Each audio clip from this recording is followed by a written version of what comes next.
Hi, folks. Welcome. Christine Weber here. I love supporting mature yoga teachers, getting their wisdom out there into the world. And today I want to talk to you about the yoga profession in general, yoga jobs specifically. That's something, that I've been interested in since I started training yoga teachers more than 20 years ago. It occurred to me as I was working, I'd be training teachers in when I first started working, I was working in studios, for other people's teacher training programs. And I'd be like, where are these people going to teach? Their schedule is completely filled. And the current teachers that the studios had were already vying for jobs and jockeying for the best time slots and everything. And then you get all these new teachers, like, what are they supposed to do? And nobody seemed really interested in talking about that. And I thought, if I'm going to train yoga teachers, I feel like I need to be an advocate for the profession. And that's something that I got in my mind when I first started 2003. So it's 22 years later. There were many steps along the way. But one of the things I stopped doing was, well, I shouldn't say I stopped doing it. I still was doing teaching in various studios, but I was also doing a lot of independent training back in the day.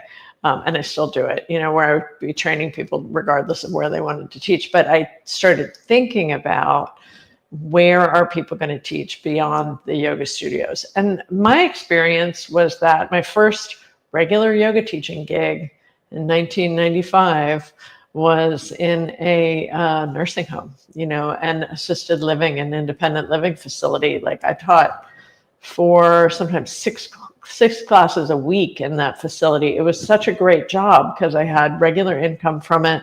Didn't matter how many people showed up for my class. I was always, making a living wage there. And, I got my feet wet and I learned so much from my students doing that. Anyway, what happened is that I started to follow various people on social media, like, for example, John Weeks, who for years and years put out this blog. He's retired now, but he put out this blog called The Integrator. And he was all about, like, integrative medicine and how you bring these different complementary integrative therapies into the healthcare system. And I was starting to think, like, that's where we need to go. And I still think like that. And I finally got to advocacy about 3 years ago.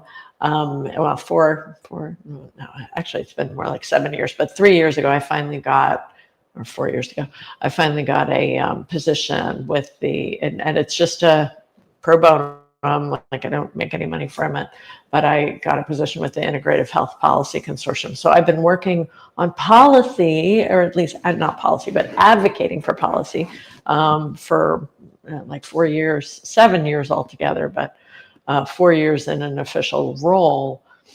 And so what I want to share with you today is my opinion and my thinking that I've been doing for so long about how yoga people can think differently about what they're doing with their work and be able to make it a sustainable profession. Now, before I tell you all my ideas, and I'm going to tell you a few of them today, I want to tell you something. I want to tell you a story. And this is from a friend and I were taking a walk last week, and she started out teaching about 20 years ago or so. She went to teacher training in India, in Mysore.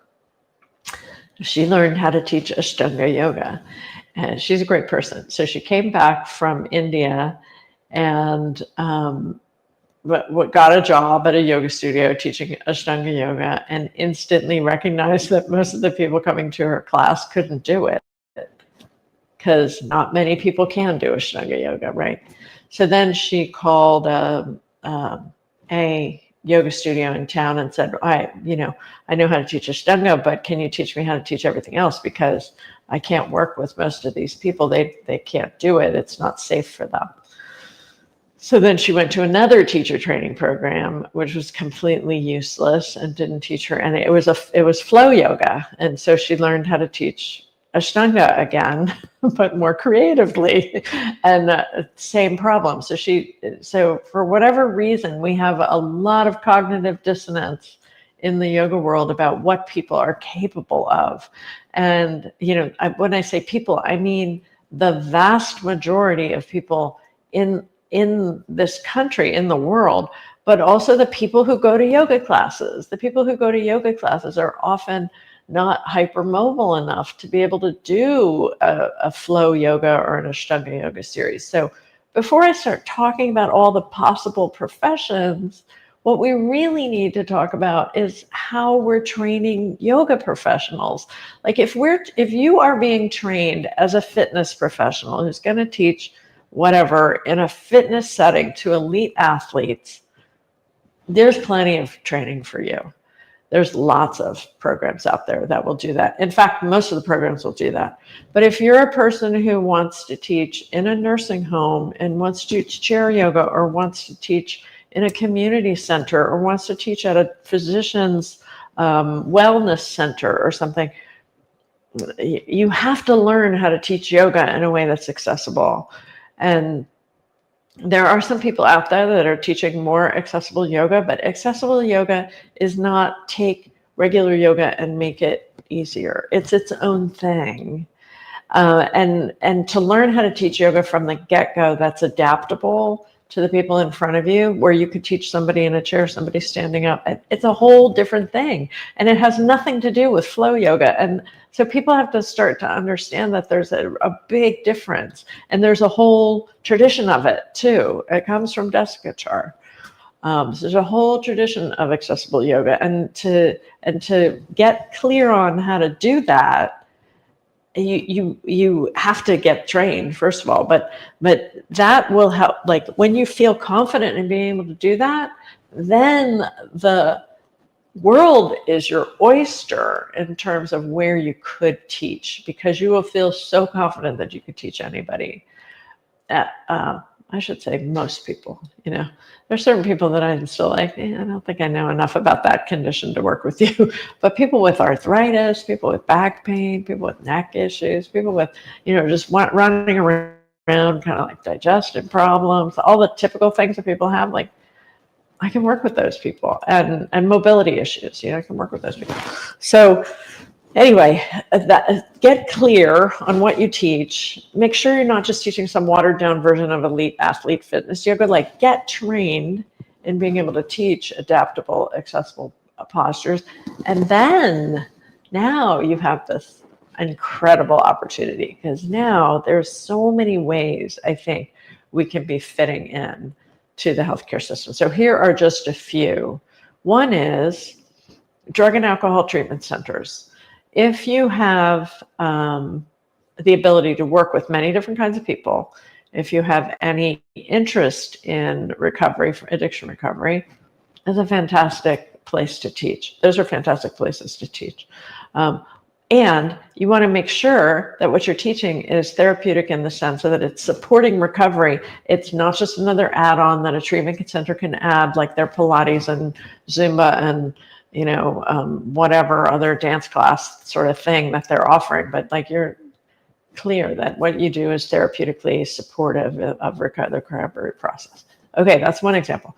Another example could be some kind of a lifestyle program for heart patients. That's happening. You can go get trained with the Dean Ornish people, and as a stress, I think they call them like stress reduction specialists or something like that. But they're all yoga teachers, That's a great place to teach too. Check that out if you're interested in cardiac recovery. Now, let's say you just want to do something more generic. Of course, there's places like libraries and community centers and stuff. That can be challenging. That depends. They don't already have a made up audience for you. They don't have a group of people that are ready to go. A better place, I think, is College for Seniors. College for Seniors is all over the United States. And I know if you're listening to me from outside of the country, you might have something similar. College for Seniors, ready-made group of people. I taught there for years. It was a great experience. They paid me per class, so I didn't have to worry about how many people showed up, but I always had full classes there. It was great. Now, so those are just a couple of like community ideas about places, and I did do a little bit with healthcare too. But let's go a little bit deeper into the healthcare system. So in North Carolina, where I live, and in many other states have this too, there is something called the community health worker. Community health workers is actually kind of a low level training. You don't need, I think it's 100 hours, maybe. I'm sorry, don't quote me on that, but it's not a big training. You can get, and in North Carolina, they're being paid a living wage. And I think about like how amazing it would be to be a community health workers can do all sorts of different things in their community. So what about yoga teachers becoming community health workers and then providing community health support of lifestyle, exercise, meditation, stress reduction? It's like, it's amazing. You can get jobs at hospitals. There's other hospital systems, there's other places, but you could be like talking yourself into this lifestyle coordinator kind of position as a community health worker. Like, why not? And get paid a living wage to do it. There's also things like CNAs, of course, nurses and nurses' aides, and there's all sorts of like different ways to go. There's a physician assistant is hard. I was thinking physical therapy assistant. Like, there's all sorts of different places we could fit in the healthcare system with our tools, and then with underneath somebody else's license. Now, I've had many people over the years come to me and say they want to do a yoga therapy training program. And my answer is usually fantastic. I love yoga therapy. I've done 3 of them myself. I really approve, I really love them. But if you don't have, if you need to make a living, it may be difficult to do that as a yoga therapist. It will be difficult to do that as a yoga therapist, unless you've got this like really savvy business acumen and you know how to do all the marketing and everything, and you know how to get like the whole, there are people that do it, but it's challenging. So oftentimes what I've advised people is instead, why don't you get either a master's degree in social work is a good way to go, because then you can get a license. And under that license, you can be teaching yoga and charging for it. That's a great way to go. Some people go to physical therapy school. It's actually really difficult to get into physical therapy school. I think a physical therapy assistant is a better way to go, but you're gonna have to find a place to work. But if you don't want to go that route and you want to like do the yoga therapy thing, great. How about you connect with healthcare professionals in your area that have a soft spot, that are their heart is into yoga. That's a great way to go, because then you could be teaching in a chiropractor's office, like in their waiting room. I've been to chiropractors of these massive waiting rooms. Nothing's going on there after hours. That's great. It would be a great place to teach.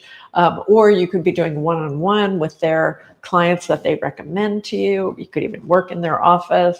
I know lots of chiropractors who have like wellness centers kind of places where they have acupuncturists and massage therapists, and a therapeutic yoga specialist or a yoga therapist would be a great way to interface, as long as they are committed to referring people to you. That's the key. There are physicians who will do it too. It's a little trickier. Sometimes working with the nurse practitioner or the physician's assistant is easier in an integrative health setting. There are actually models for this too. There are yoga therapists working within integrative physicians' offices now in different parts of the United States. So it's totally possible. So anyway, starting to think, I hope some of these ideas, I've written about this stuff, but I hope some of these ideas are helpful for you. I was just thinking about it today, like, I know a lot of people, I want to say one more thing before I finish up. I know a lot of people would really like to use their yoga skills in more and be paid for it. And so these are some ideas of places you can go for it. Leave comments, because I'll respond to the comments if you have any other questions about it. But one other thing I want to say before I finish up for today is that we're living through really challenging times right now. I was just on a Zoom call with one of my students from Oregon, and she was talking about at Portland, and she was talking about how like everything feels really normal there, but it's also scary. And she's actually not a U.S. citizen, so she was talking about how it feels kind of scary, even though it's not a war zone there. She was said, I want everyone to know Portland's not a war zone. But that was an example of how much stress people are under right now. And it's not just yoga teachers who are feeling the stress, right? Everybody's feeling the stress. But what you might be seeing is a drop off in your clientele, in your students. They may not be coming as much. You may be feeling like, what am I doing wrong? It's not your fault, first of all. It's what's going on out there. It's normal. I have been teaching for 30 years, a little more than 30 years.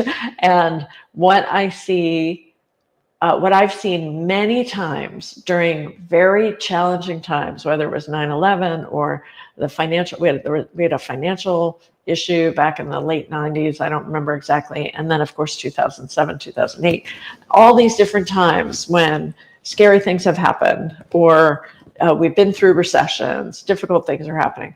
Oh, but the students drop off. It's just normal. It's part of what happens. Why? Because they're in fight or flight mode.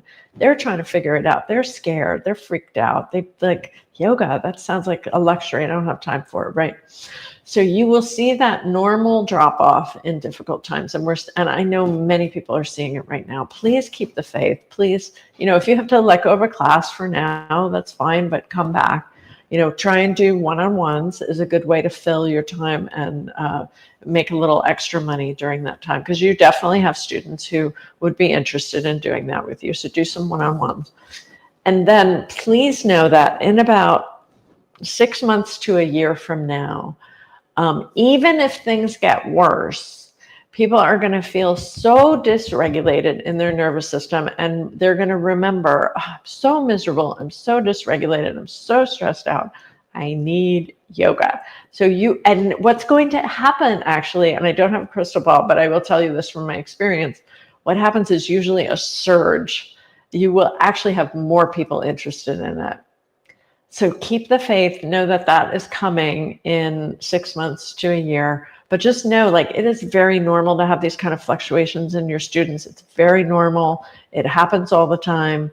Don't get too feeling too down on yourself. It's not about you. It's about what we're going through right now.